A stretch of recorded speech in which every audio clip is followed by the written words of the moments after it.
रब्यानी सगीरा, और रिश्ते दारों को जो अल्लाह ताला ने हुक्म फरमाया है कि उनका हक दो, उनके इस हुकूक के लिए, रिश्तेदारों के हुकूक के लिए, मिस्कीन के हुकूक के लिए, मुसाफिरों के हुकूक के लिए अल्लाह ताला ने खास आयत उतारी है। और सूरह बनी इसराइल की आयत का तर्जुमा जो मैंने अभी बयान किया है, आयत नंबर 26 और 27, इसमें ख़ास इस बात की तरजीह और हुक्म है अल्लाह की तरफ से कि किस तरह हमें अपने मिस्कीन का, हमें अपने मुसाफिरों का, अपने वालिदैन का और अपने ज़रूरतमंद रिश्तेदारों का ख्याल रखने का हुक्म है। सूरह बनी इसराइल अक्सर पुरानी सूरतों की सिर्फ अलामत ही के नज़र से नहीं रखा गया था। इस सूरत को सूरह इसरा के नाम से भी जाना जाता है। ये सूरत अल्लाह के नबी का जब मेराज का वाक़या हुआ था तो हदीस और सीरत की अक्सर रिवायत के मुताबिक ये सूरत हिजरत से 1 साल पहले अल्लाह ताला ने नाजिल की। इसलिए ये सूरत भी इन्हीं सूरतों में से है जो मक्की के दौर के आखिरी ज़माने में नाजिल हुई। इस वक्त अल्लाह के नबी तौहीद की आवाज़ बुलंद करते हुए 12 साल के गुजर चुके थे और ये सूरत बनी इसराइल अल्लाह के नबी के उस ज़माने में नाजिल हुई जब उनके मुखालिफिन पैदा होना शुरू हो गए थे। उनके मुखालिफिन उन्हें सर उठाना शुरू कर दिया था और आपके मुखालिफिन आपके लिए रास्ते रोकने के लिए सारे जतन कर रहे थे और तमाम मुखालिफों के बावजूद आपकी आवाज़ में अरब के गोशे गोशे में फैल रही है और अरब के गोशे गोशे में अल्लाह ताला के नबी की हदीसों और बयानों का सरचश्मा होकर ऐलान हो रहा है और अरब के गोशे गोशे में अल्लाह के नबी की आवाज़ पहुंच रही है और वहाँ इस्लाम उरूज पर फैल रहा है और इस मतलब अल्लाह के नबी की ख़ास मुखालिफत हुई। इस सूरत में तंबीह, तफहीम और तालीम तीनों में एक ही मुतनासिब अंदाज में जमा कर दी गई है। यानी इस सूरत बनी इसराइल में जो तंबीह है अल्लाह की तरफ से, जो तालीम है और जो तफहीम है, यानी अल्लाह का जो एहकाम, जो अल्लाह का हिकमत है, वो इस सूरत में पूरी तरह से जमा करके बयान फरमा दी है। इसकी तशरीह में जो मैंने भी बताया तो उसमें तालीम यही है कि हमें अपने मिस्कीनों से, अपने रिश्तेदारों से, अपने जो हमारे मुसाफिर जो बाहर होते हैं, जो मुसाफिर किसी के घर में आसरा लेते हैं चंद घंटों के लिए, उनके साथ किस तरह का हमें सलूक रवा रखना चाहिए और किस तरह से उसने अखलाक के साथ पेश आना चाहिए। और इसमें एक और तंबीह है कि फजूल खर्ची करने को अल्लाह ताला ने इस सूरत में ख़ास एक आयत में नवाजा है कि मुबज़्ज़िरीन का जो लफ्ज़ है वो फजूल खर्च करने से है। यानी अल्लाह की नज़र में सख्त नापसंद वो इंसान है, वो शैतान का भाई है जो फजूल खर्ची करने से बाज नहीं आता और अपने घर को, अपने अहल खाना को, अपने माशरे को वो फजूल खर्ची करने का अड्डा बनाता है।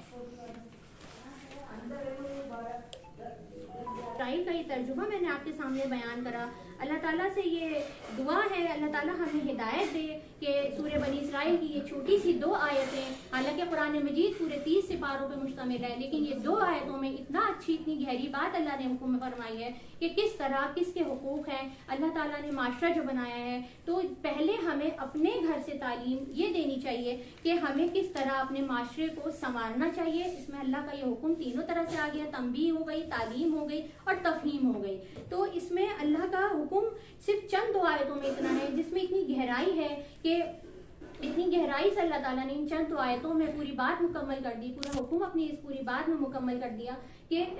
3 जो रिश्ते हैं, ताल्लुक़ हैं वालिदैन के बाद, उनके लिए क्या अखलाक होना चाहिए, क्या उनके लिए फ़राइज़ होना चाहिए। तो बाकी का कुरान मजीद जो 30 सिपारों पर मुश्तमिल है, अल्लाह के किन किन हुक्म का इसमें फरमान होगा और अल्लाह ताला किस चीज़ की तंबीह करना चाहता होगा, तो आगे हम लोग हदीस में लेते रहेंगे। और इंशाअल्लाह ये जो सूरह बनी इसराइल की